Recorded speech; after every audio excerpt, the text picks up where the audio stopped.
আজকের আলোচনায় আমরা আলোচনা করব ধম্মপদের পাপযজ্ঞ বা পাপের অধ্যায় নিয়ে। এর আধ্যাত্মিক ও দার্শনিক বিশ্লেষণ করব বর্তমান জীবনের উদাহরণ সহ। পাপযজ্ঞ বা পাপের অধ্যায়, আধ্যাত্মিক দিক থেকে ব্যাখ্যা। মূল ভাবনা: পাপ কাজ বা খারাপ চিন্তা করলে তার ফল একদিন না একদিন ভোগ করতে হয়। পাপ থেকে মুক্তি পাওয়ার একমাত্র উপায় হলো পাপ কর্ম ত্যাগ করা এবং সৎ জীবন গঠন করা। পাপের ফল যেমন ছায়ার মতো অনুসরণ করে, তেমনি সৎকর্মের ফলও আশীর্বাদের মতো সঙ্গে থাকে। সহজ ভাষায় আধ্যাত্মিক ব্যাখ্যা। আধ্যাত্মিক দৃষ্টিকোণ থেকে পাপ হলো এমন সব কর্ম ও চিন্তা যা আমাদের আত্মাকে অশুদ্ধ করে এবং পরবর্তীতে দুঃখ এনে দেয়। পাপ কাজ মানে শুধু বড় কোনো অপরাধ নয়, ছোট ছোট ভুল চিন্তা, অসততা, অহংকার, লোভ, হিংসাও পাপের অংশ। যখন কেউ বারবার ভুল পথে চলে, তখন তার মন ভারাক্রান্ত হয়, আত্মা কালিমালিপ্ত হয়। ওই মলিন আত্মা আবার দুঃখ, অশান্তি এবং দুঃস্বপ্নের কারণ হয়।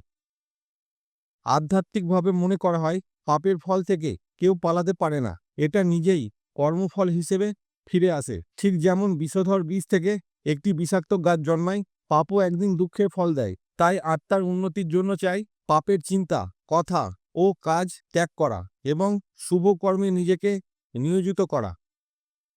বর্তমান জীবনের উদাহরণ: একজন ব্যক্তি অফিসে ছোটখাটো মিথ্যা বলে, অন্যের ক্ষতি করে, নিজের সুবিধা নেয়। প্রথমে মনে হয় কিছু হচ্ছে না, কিন্তু ধীরে ধীরে সহকর্মীদের বিশ্বাস হারায়, নিজের মধ্যেও অপরাধবোধ তৈরি হয়, আর একসময় একাকিত্ব ও পেশাগত ক্ষতির মুখোমুখি হয়।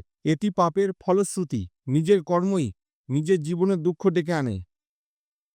কেউ প্রতিনিয়ত নেতিবাচক চিন্তা করে, হিংসা, ঈর্ষা, রাগ। বাইরে থেকে সে শান্ত দেখলেও ভিতরে ভিতরে অশান্তি, অবসাদ ও হতাশায় ভোগে। এখানেও দেখা যায় পাপ নেতিবাচক চিন্তা মন ও জীবনে অশান্তি সৃষ্টি করেছে।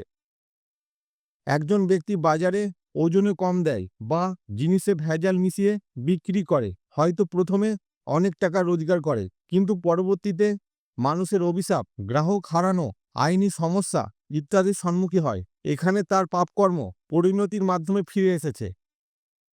সংক্ষেপে, পাপযজ্ঞ আমাদের শেখায় পাপ থেকে মুক্তি চাইলে সৎ ও শুভ জীবনই একমাত্র পথ। নিজের মন, কথা এবং কাজ সবকিছুতে সততা ও পবিত্রতা আনলেই আত্মার শান্তি সম্ভব। পাপযজ্ঞ বা পাপের অধ্যায়, দার্শনিক দিক থেকে বিশ্লেষণ।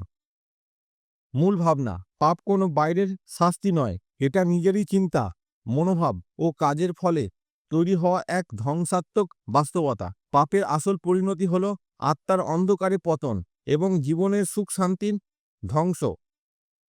সহজ ভাষায় দার্শনিক ব্যাখ্যা। দর্শন বলে আমাদের সমস্ত কাজ, চিন্তা, কথা, কর্ম একটা নির্দিষ্ট কারণ ও ফলের নিয়ম মেনে চলে, যাকে বলা হয় কর্মফল।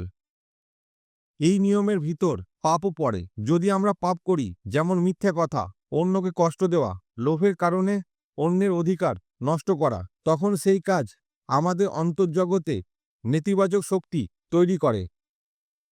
ওই নেতিবাচক শক্তি একদিকে যেমন আমাদের ব্যক্তিগত চরিত্রকে ধ্বংস করে, অন্যদিকে আমাদের সম্পর্ক, সমাজ এবং মানসিক শান্তিকে নষ্ট করে দেয়।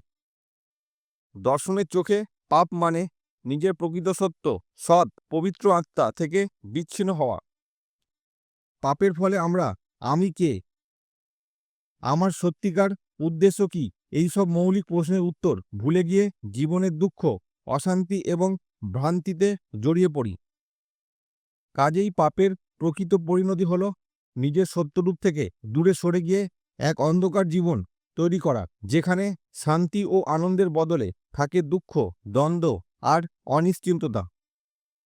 বর্তমান জীবনের উদাহরণ: একজন ছাত্র পরীক্ষায় নকল করে ভালো নম্বর পেলে বাহ্যিকভাবে সফল হলেও ভিতরে ভিতরে তার আত্মবিশ্বাস কমে যায়। সে জানে সে সত্যিকার যোগ্যতায় উত্তীর্ণ হয়নি। এই আত্মবিশ্বাসহীনতা ভবিষ্যতে বড় বড় কাজের সময় তার মনে ভয় আর সন্দেহ তৈরি করে। দর্শন বলে এটাই পাপের আসল ফল, নিজের সত্য থেকে বিচ্যুতি এবং নিজেকে ছোট করে ফেলা। কেউ ছোট ব্যবসায় ছোটখাটো অসততা করে লাভ করে। শুরুতে আনন্দ পায়, কিন্তু পরে ভয়, অপরাধবোধ, গ্রাহকের অবিশ্বাস, সামাজিক সম্মান হারানোর মতো সমস্যায় পড়ে। এখানে দেখা যায় বাইরের লাভ হলেও নিজের মধ্যে নৈতিক পতন ঘটেছে, যা ধীরে ধীরে জীবনের সমস্ত স্তরে প্রভাব ফেলেছে। কেউ হিংসা থেকে অন্যের বিরুদ্ধে ষড়যন্ত্র করে, হয়তো সাময়িকভাবে সফল হয়, কিন্তু দীর্ঘমেয়াদে সে নিজের চারপাশে এমন এক নেতিবাচক পরিবেশে পরিণত করে যেখানে কোনো ভালোবাসা বা নিরাপত্তা থাকে না। ফলে তার জীবনেই দুঃখ, ভয় ও একাকিত্ব ছড়িয়ে পড়ে। সংক্ষেপে, পাপ কোনো বাহ্যিক শাস্তি নয়, বরং নিজের সত্য স্বরূপ থেকে দূরে সরে গিয়ে নিজেকে ক্ষুদ্র, দুর্বল এবং অন্ধকারমুখী করে তোলাই পাপের আসল পরিণতি।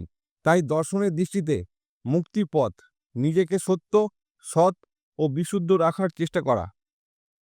আজকের আলোচনা এখানেই শেষ হলো।